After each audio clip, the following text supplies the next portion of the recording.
पुस्तक लिखा आदरणीय गरीबदास साहिब जी ने परमात्मा की महिमा की वाणी लिखी है।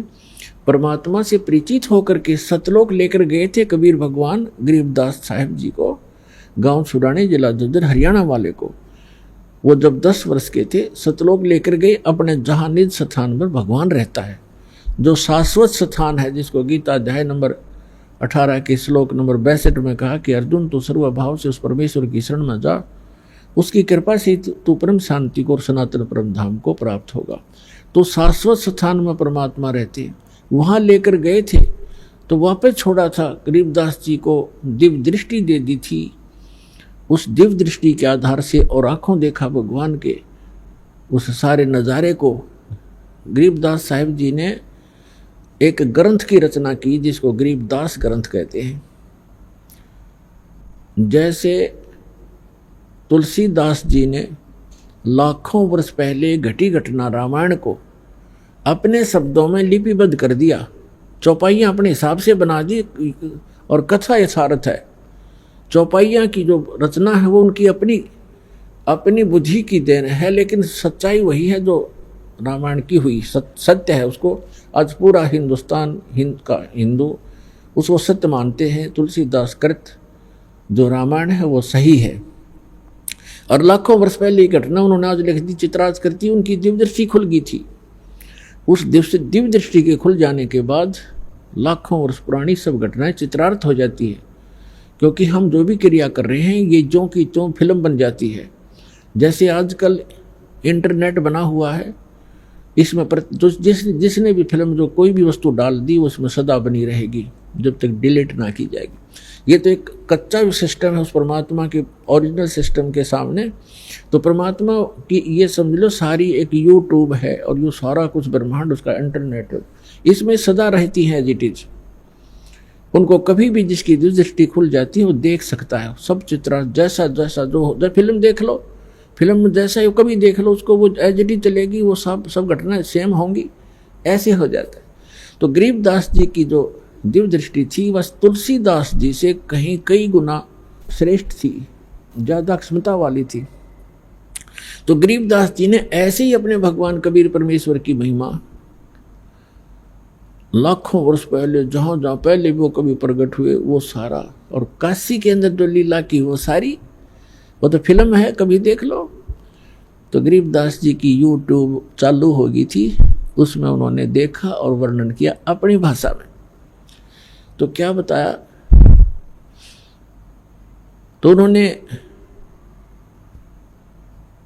अब गरीबदास साहिब जी की अमरवाणी से आपको थोड़ा सा एक झलक दिखाएंगे, उसको सुनाएंगे आपको वाणी। क्या बताते हैं कि जब वहाँ आए, परमात्मा को लेकर आए, चाहे आसपास के लोग इकट्ठे हो गए, यहाँ तक काशी के राजा तो थे वो भी देखने आए कि इतना सुंदर बालक है, भगवान कमाल हो गया। उस समय की एक वाणी सुनाते हैं आपको। जगर मगर काया कर ये दमक पद्म अनंत, गगन मंडल से उतरे सतगुरु पुरुष कबीरे, नाम लिए बंद टूटे हैं और टूटे जम जंजीरे। अब क्या बताते हैं, 84 बंधन कटे वो कीनी कल्प कबीरे, भवन चतुर्दश लोक सब ये टूटे जम जंजीरे, अनंत कोट ब्रह्मांड में वो बंदी छोड़ कहाए, सतगुरु पुरुष कबीर हैं वो जननी जने नमाए। कि ये परमात्मा अनंत कोट ब्रह्मांड में ये बंदी छोड़ कहाए। बंदी छोड़ कौन होते हैं, अमर करूं सतलोक पठाऊं, तात बंदी छोड़ कहाऊं, बंदी छोड़ हमारा नामम, अजर अमर है अस्थिर ठामम। अमर करूं, यहाँ आपको ऐसी भक्ति शक्ति दूंगा, आपको अमर कर दूंगा, आप मृत्यु के उपरांत वहाँ चले जाओगे जहाँ जाने के बाद साधक फिर लौटकर कभी संसार में नहीं आते। और वहाँ आपका संसार होगा, आपका परिवार होगा। और जिस परिवार को पुण्यात्माओं बेशक आपने यह बात ना अच्छी लगे, लेकिन सत कड़वी होती है, पर उसको सहन करके उसके ऊपर यदि अमल कर लिया जाए तो विष से अमृत बन जाता है, वो कड़वी से मीठी बन जाती। जो परिवार आपका है ये आपका नहीं है। आप एक दूसरे के पिछले पूर्व जन्म के संस्कारों से या बेटा बेटी, पुत्र पुत्री, पति पत्नी जैसे भी रिश्तेदारी बनी है, ये एक लेवा एक देवा दूतम।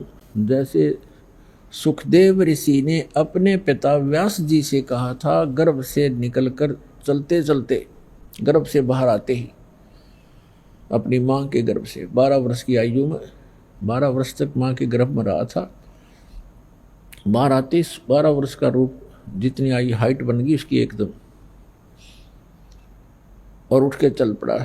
व्यास जी ने ये कहा था कि आप बेटा मुझे दर्शन दे दे, 12 वर्ष तेरी इंतजार करी, बालक होगा बालक होगा। तो उसने कहा था कि ऋषि जी, ना जाने कितनी बार तू मेरा बाप बन लिया, ना जाने कितनी बार मैं तेरा बाप बन लिया। ये तो बुरा झंझट है। अब क्या मुझे इस बीमारी ने, इस रोग को कटवाने दे, मैं देखो नहीं आपके और आप में मेरी ममता बन जा, मैं नहीं देखूंगा। और कहा, एक लेवा एक देवा दूतम, कोई किसी का पिता नहीं पुतम, ऋण संबंध जुड़ा एक ठाठा, अंश में सब 12 बाट। आज आपकी मृत्यु होगी वृद्ध होकर, आप मनमाना नाइजीरिया में जन्म ले लोगे, फिर पुत्र की मृत्यु होगी वो मनमाना अफ्रीका में जन्म ले, क्योंकि संस्कार वश जन्म लेगा, आगे थोड़े इकट्ठे हो सकते हो।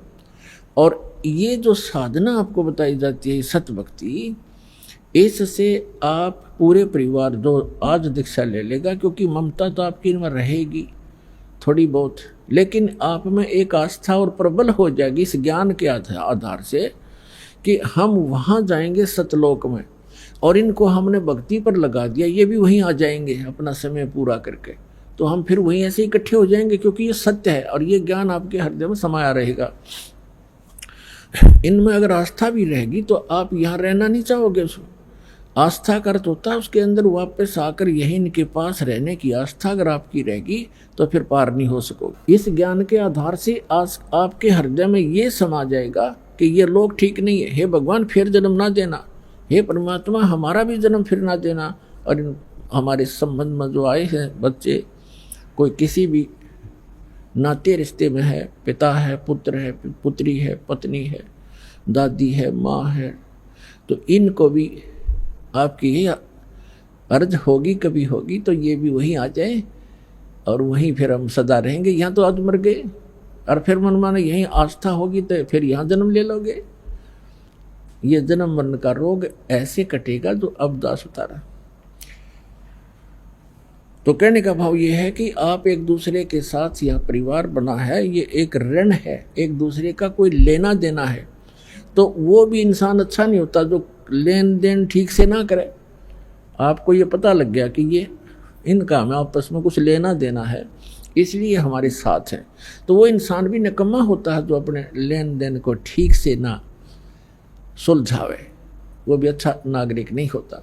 तो आपने एक अच्छे भगत भी बने रहना है, और जो भी जिस रूप में आपको पुत्र या पिता, पुत्री या माता, बहन मिला है, उन सब को वो एक रोल, एक अच्छे पात्र की तरह आपने सुपात्र की तरह उसको वो भी निभाना है, तभी आप सफल होगे। तो कहने का भाव दो दास आपको बताना चाहता है कि अमर करूं सतलोक पठाऊं, ताते बंदी छोड़ कहाऊं। अमर करूं और सतलोक भेज दूंगा, स्पेशल साथ जाकर ना काल जाने दे है। अमर करूं सतलोक पठाऊं, अर्थात बंदी छोड़ कहाऊं। बंदी छोड़ हमारा नामम, अजर अमर है अस्थिर ठामम। ठाम मन स्थान, अजर अमर है वो लोक, कभी नाश में नहीं आता, वो सतलोक कहलाता। सत्य माने अविनाशी, शाश्वत, सदा रहने वाला स्थान, वहाँ ले जाऊंगा तुम्हें, वहाँ छोड़ दूंगा। तो यहाँ कहते हैं अनंत कोट ब्रह्मांड में बंदी छोड़ कहाए, सो तो एक कबीर हैं जननी जने नमाए। वो किसी माँ से पैदा नहीं हुए। शब्द स्वरूप साहेब धनी, शब्द सिंध सब माही, बाहर भीतर रम रहा तहाँ जहाँ तहाँ सब ठाई। अब जैसे सूर्य एक स्थान पर रहते हुए भी अपना पूरा काम कर रहा है, उसकी उष्णता, उसकी गर्मी मकान के अंदर भी प्रभावित कर रही है, तो इसी प्रकार परमात्मा की शक्ति सब जगह व्यापक है। और परमात्मा सतलोक में रहो और चाहे यहाँ आ जाओ, वो तो वहीं से अपना सारा संचालन, सब कार्य, सब ब्रह्मांडों का बैलेंस वही बनाए रखता है। तो यहाँ आए भगवान। जल थल पृथ्वी गगन में बाहर भीतर एक, ये पूर्ण ब्रह्म कबीर हैं अवगत पुरुष अलेख। सेवक हो के उतरे इस पृथ्वी के माही, जीव उदाहरण जगत गुरु बार बार बलि जाही। सेवक हो के उतरे, एक दास बन के आए यहाँ पर कबीर दास। कबीर दास एक सिंपल मैन की भूमिका की मालिक ने। सेवक हो के उतरे, उतरे माने सशरीर आए। ये नियम है परमात्मा, सशरीर आता, सशरीर चला जाता है, अच्छी आत्माओं को मिलते हैं। सेवक हो के उतरे इस पृथ्वी के माही, जीव उदाहरण जगत गुरु बार बार बलि जाहु। जीव उदाहरण, जीव का उद्धार करने के लिए यहाँ उतरे। अभी आपको बताया था इन पवित्र वेदों में, ऋग्वेद के विषय में जो आपको सभी मंत्र और मंडल और सूक्त बताए, इनमें ये प्रमाण है कि वो परमात्मा ऊपर रहता है। एक तेजो में लोक है, 100 प्रकाशित पृथ्वी है वो सतलोक। उसके 3 पोर्शन हैं, 3 विभाग हैं। जैसे एक तो दिल्ली का बाहरी क्षेत्र जिसमें गांव हैं, नगर, विलेज है। एक फिर उसका शहर दूसरी स्थिति में, दूसरा पोर्शन बाजार है। और तीसरा वो पार्लियामेंट हाउस और प्रधानमंत्री का घर, रेजिडेंस, राष्ट्रपति भवन, ये तीसरा स्थान समझ लो। तो वो परमात्मा ऐसे सतलोक के तीसरे स्थान पर विराजमान है और वहां से गति करके आता है, अच्छी आत्माओं को मिलते हैं, एक कवियों की तरह आचरण करते हैं। ये वेदों में प्रमाण आपको बहुत बार दिखाया है। और अपने मुख कमल से वो वाणी बोल बोल के लोकोक्तियों के माध्यम से विचार व्यक्त करते हैं, दोहों के माध्यम से, शब्दावलियों के माध्यम से। और जिस कारण से वो एक प्रसिद्ध कवियों में से एक कवि भी कहलाते हैं, लेकिन वो होते हैं परमात्मा। और वो तीसरे सौरभ भवनों ऊपरी तिष्ठति, सब भवनों के ऊपर, भवन के सब लोकों के ऊपर के लोक में बैठा है भगवान। वहां से गति करके आता है, अच्छी आत्माओं को मिलता है। जो दृढ़ भक्त होते हैं उनको उपदेश देता है, तत्व ज्ञान समझाता है।